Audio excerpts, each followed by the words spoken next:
It's Justin Nelson, the Democrat running for Texas Attorney General. Now to two other big races we are watching, Cruz and Beto, plus Pete Sessions and Colin Allred. Is it becoming more likely now that Democrats might defeat those Republican incumbents? Two takes this morning on Flashpoint. From the right, Mark Davis of 660 AM The Answer, and from the left, Rich Hancock from virtualnewscenter.com.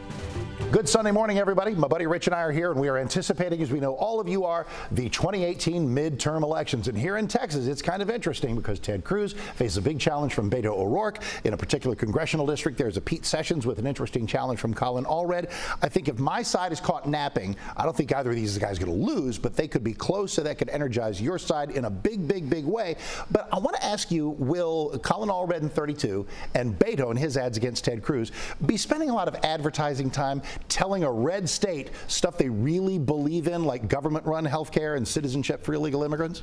Well, I mean, they're already talking about the things they believe in, which are health care for all Americans, which is on Beto's website. It's on Colin's website. They're talking about affordable health, affordable education, affordable college education, which is not exactly Alexandria Ocasio-Cortez free education. Close enough. Well, it is close enough, but that's the thing. Democrats have to run as Democrats, and I think finally in Texas, some Democrats are deciding trying to be a little more Republican to siphon off Republican votes isn't going to work.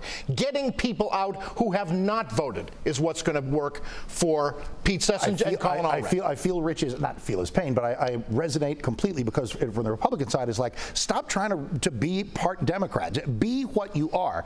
Isn't the conundrum, though, that it ain't Massachusetts, it ain't Maryland, it ain't California, it's Texas, where Democrats going out there and going full-on Democrat is going to lose.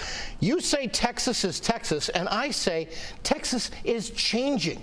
Texas has been changing demographically and ideologically and philosophically for many years. People coming from all over the country, like myself, 20 years a Texan now, coming from Massachusetts, they're coming from all over the country for Amazon, for big companies, for Toyota, and the fact is that that's changing the face of Texas politics. From the right, Mark Davis, 660 AM The Answer. And from the left, I'm Rich Hancock, virtualnewscenter.com.